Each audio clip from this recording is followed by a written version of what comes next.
What's going on, guys? Welcome back. It's your boy Anthony here, and we're here to break down Last of Us Season 2, Episode 7, Convergence. Jesse's episode. You knew it was coming when you saw Jesse as the thumbnail before you clicked it on HBO Max, but we get to see Jesse and Dina dealing with Dina's wound, which is new. She didn't get hit by an arrow in the game, so this is a new addition, and I thought it was a cool way to kind of give Jesse clues as to kind of what's going on with Dina with her pregnancy, the fact that that's his kid. She denies the drink of alcohol, which is very much not in her character because we've seen her before, like chugging Jesse's drink right out of his hand. The girl loves the sauce a little bit, but hey, she's pregnant, so she's being responsible. So then Jesse and Ellie are coming up with a plan. Tommy is still out here. He's been separated from the group for a couple days. And Jesse and Ellie have to go out and try to see if they can save him. They hear a call over the radio of a sniper that's not a Seraphite, that's kind of holding it down in a certain area of the city. They pull out the map, they figure out exactly where that is. A couple things in this episode as far as somebody that loves this story,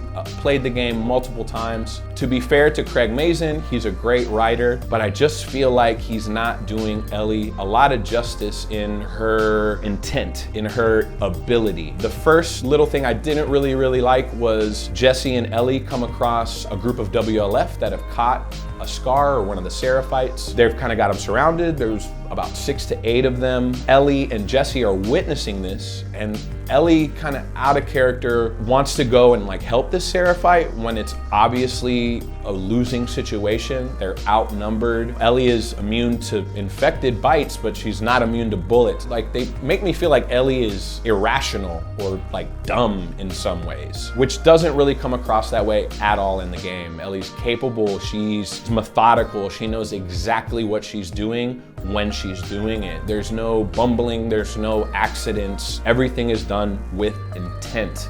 Jesse stops her from dying basically in that moment, which is another cool callback to Jesse, another reason to fall in love with that character. He gets the truth out of Ellie. He finds out that Dina is actually pregnant, like his suspicions were correct. Now, my life isn't as important as my child's life. He starts saying certain things that you're just like, oh no, it might be the end for this guy. They continue on their journey. You can kind of see the area where Tommy is, and then you can kind of see the area where Ellie thinks Abby is. So she's like, that's where I have to go. Jesse, on the other hand, is like, what are you talking about? We're here to save Tommy. This is out of the game as far as them splitting up, but I don't know, it just felt a little like whinier and like a little bit more like selfish. Yes, she has nothing but revenge on her mind, but in the game, it seemed a little bit more natural in the way that they split up. And here it just seemed like Ellie's like, oh no, I wanna do what I wanna do and I'm gonna go do it no matter what. Another moment I wasn't super happy about. And then we get the storms that are converging, the WLF kind of talking about that moment. So then Ellie's looking for a boat. The boat ends up being like a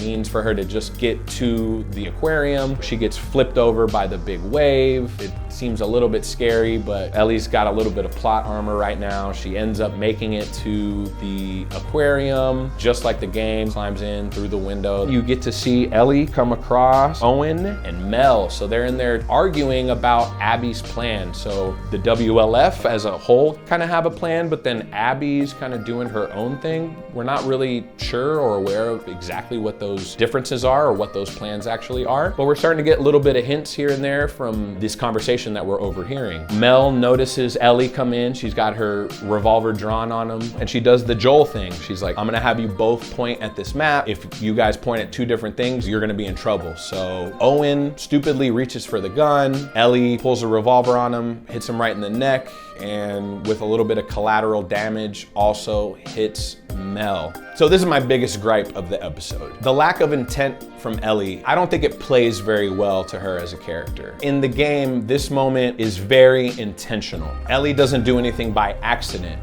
In the game, similar scuffle between her and Owen. Owen gets close enough to her, tries to grab the revolver out of her hands. she ends up shooting him instead of him kind of going for a separate gun, which, you know, whatever, plays the same ending. The thing I didn't like was the accidental hit of Mel. So in the game, Mel comes at Ellie with a knife. Ellie turns the knife around and ends up finishing Mel, hits her right in the neck. And then in that moment, she goes to Owen and is like, hey, where's Abby? Where's Abby? Where's Abby? And Owen's last word is pregnant.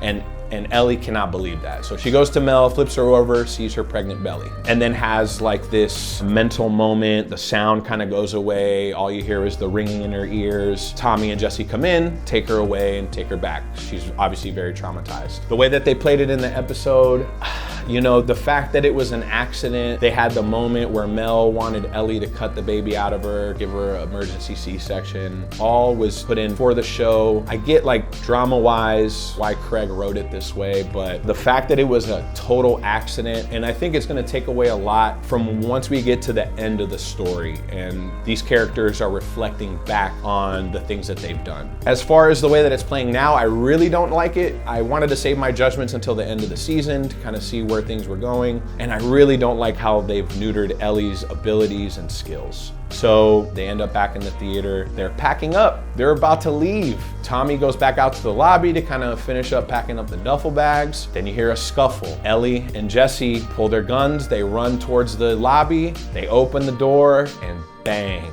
That's the end for Jesse. You know, he takes one right in the face. It's over with for him. Great character. I like that. I like the abruptness of it. You know, we had all this time with him. It's kind of like how life is. It ends super quick, you know? And then we get the big line from Abby. She's got Tommy at the end of her gun on the floor. She's like, come out now or else I'm gonna kill this guy. And then Ellie pops out and she realizes exactly what's going down. And then the big line from the game, I let you live and then you wasted it. You hear a bang and then we get a quick cut. Abby waking up from a little nap and we get to see the WLF stadium straight out of the game, and then it ends with Seattle day one. So I'm assuming next season is basically gonna be mostly Abby's perspective. It is the purpose of the entire story, the arc of the whole narrative. That uncomfortability is intentional. Hate watching it is intentional. You're not supposed to like her, but obviously the intention is for you to grow to understand her.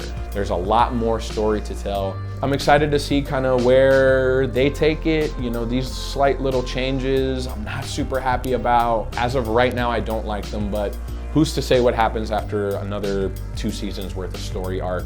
So that's where we're gonna end this season, guys. Thanks so much for tuning in, man. We'll catch you on the next one. Look forward to some movie reviews we got coming out here pretty soon. Catch you on the next one. Peace.